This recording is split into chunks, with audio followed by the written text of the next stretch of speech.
अस्सलाम वालेकुम my dear students, this is sir Saad your maths teacher. Students, chapter number 1 complex number continue है।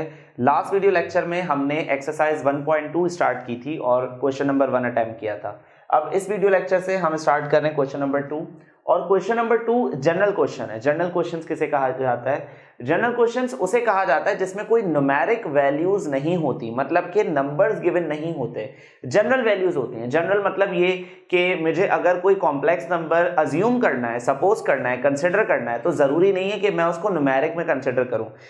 Complex number की जो हमारे पास डेफिनेशन है उसमें कहा यह जाता है कि कॉम्प्लेक्स नंबर को इस तरह से शो किया जाता है a प्लस बी आयोटा। तो अगर मेरे पास कोई कॉम्प्लेक्स नंबर नहीं है तो मैं क्या अज्यूम कर सकता हूं? a plus b iota assume कर सकता हूं। ठीक है, तो वो ये कह रहे हैं कि z1 and z2 are complex numbers. वो ये आपको इंस्ट्रक्शंस दे रहे हैं कि भाई आपको 3 कॉम्प्लेक्स नंबर्स बताए जा रहे हैं, z1 z2, और आपसे पूछा ये जा रहा है कि आपको प्रूफ करना है, साबित करना है। क्या साबित करना है?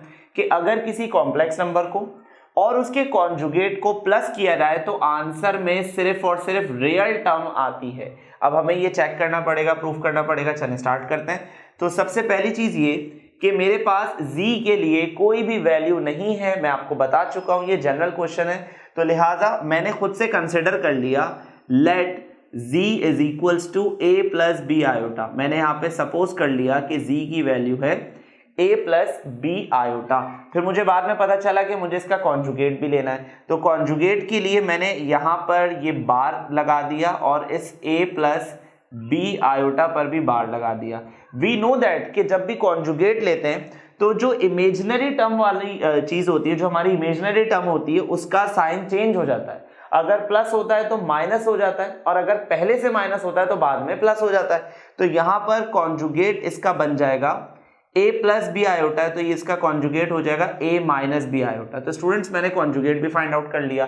अब एक काम रह गया, वो क्या? इन दोनों वैल्यूज को प्लस करना है। चल इसे प्लस करते हैं। z plus z conjugate is equals to value of z। इसकी वैल्यू क्या है हमारे पास? a प्लस बी आयोटा के बराबर। ठीक है, सेंटर में प्लस का साइन लगाना है, ये आ गया प्लस का साइन। उसके बाद क्या है स्टूडेंट्स? z कॉन्जुगेट अभी फाइंड आउट किया था, a माइनस बी आयोटा के बराबर। इसमें कुछ टर्म्स है जो कैंसिल हो रही हैं। कैसे? बी आयोटा के साथ प्लस है और इस बी आयोटा के साथ माइनस है, अपोजिट साइन है, लिहाजा इसको हमने कैंसिल कर दिया। a प्लस a का आंसर हो जाएगा 2a। तो स्टूडेंट्स, अब ऑब्जर्व करने वाली बात क्या है? उन्होंने ये कहा क्वेश्चन में कि जब आप इसका आंसर निकालोगे तो आंसर रियल होगा। रियल मीन्स क्या? रियल मतलब क्या होता है? रियल मीन्स कोई ऐसा आंसर जिसमें आयोटा इन्वॉल्व नहीं हो, हम उसे रियल कहते हैं, और अगर आयोटा इन्वॉल्व हो तो हम उसे इमेजिनरी कहते हैं। तो स्टूडेंट्स, इसमें आयोटा तो नहीं आया। अगर इसमें आयोटा नहीं आया, इट मीन्स कि ये कौन सा आंसर है? रियल आंसर है। तो यहां पर ये बात क्या हो गई? प्रूफ। ठीक है, और यहां पे आप रीजन लिख सकते हैं, सिंस 2a इज रियल, क्योंकि इसके साथ आयोटा का साइन नहीं है। ठीक है, अब इसी चीज को यहां ऑब्जर्व करते हैं। सेम वही प्रोसेस है, बस फर्क क्या है? यहां प्लस है तो यहां पे क्या है? माइनस है। तो आप शुरू के स्टेप्स जो होते हैं, ये वाले स्टेप सेम कॉपी होगा और ये भी सेम कॉपी होगा। मैं यहां से चेंजेस करवा रहा हूं। ठीक है, तो यहां पर हमें सब्ट्रैक्शन परफॉर्म करना है, तो मैंने लिख दिया z minus z conjugate is equals to, z की वैल्यू क्या स्टूडेंट्स? z की वैल्यू है हमारे पास a प्लस बी आयोटा। ठीक है, उसके बाद सब्ट्रैक्शन का साइन लगेगा और उसके बाद आएगी z प्राइम की value a minus b iota. मैं आपको यहाँ पे एक बहुत इंपॉर्टेंट बात बता रहा हूँ, गौर से सुनिएगा स्टूडेंट्स। जब भी सब्ट्रैक्शन की बात आए, जब भी आप सब्ट्रैक्शन कर रहे हो, तो आगे आने वाली चीज को जरूर ब्रैकेट में लिखे। देखिए, जब यहाँ पे प्लस था तो मैंने इस चीज को ब्रैकेट में नहीं लिखा, पर जब माइनस है तो मुझे यहाँ पर क्या इन्वॉल्व करवाने पड़ेंगे? ब्रैकेट लगाने पड़ेंगे। क्या रीजन है? वी नो दैट कि माइनस अपने आगे आने वाले टर्म्स के साइन चेंज कर देता है, क्योंकि माइनस जब उससे मल्टीप्लाई होता है तो उनके साइन क्या हो जाते हैं? चेंज हो जाते हैं। लिहाजा आगे आने वाली चीज को आप हमेशा ब्रैकेट में लिखेंगे। ओके, यहां पर ये हो जाएगा a plus b iota minus plus the minus a minus minus plus b iota. ठीक है, तो स्टूडेंट्स, प्लस a और minus a cancel each other, ठीक है। और हमारे पास जो अब आंसर आएगा वो क्या आएगा, b iota and b iota, तो ये हो जाएगा 2 times of b iota. Subtract करने पर ये आंसर आ रहा है।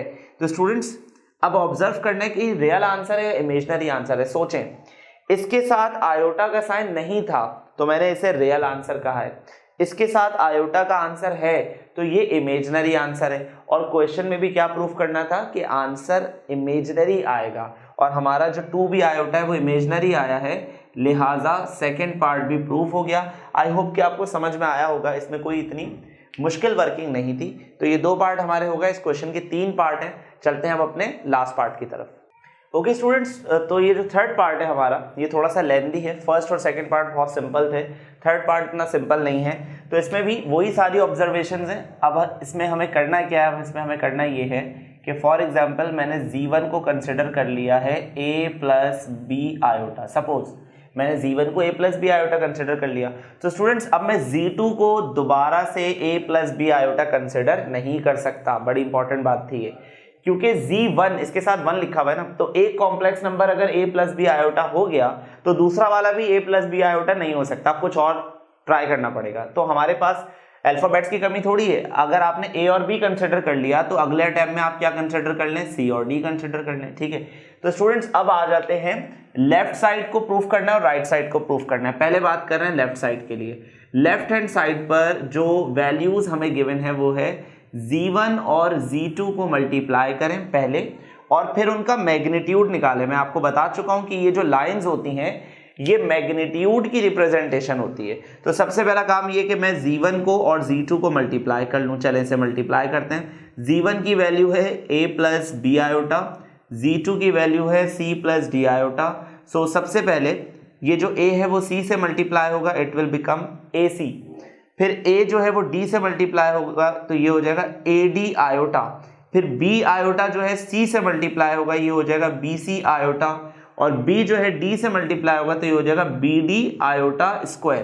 तो स्टूडेंट्स होगा क्या, ac plus ad iota plus bc iota plus bd और आयोटा का स्क्वायर -1 के बराबर होता है। ठीक है, तो स्टूडेंट्स यहाँ पर हमारे पास जो वैल्यूज आ गए वो क्या आ गई, ac minus bd plus ad plus bc और आयोटा। तो स्टूडेंट्स मैंने यहाँ पे किया ये है, काम ये किया है कि मैंने रियल पार्ट को एक तरफ लिख दिया और इमेजनरी पार्ट को एक तरफ लिख दिया। तो ये आ गई हमारे पास Z1 और Z2 के मल्टीप्लिकेशन की वैल्यू।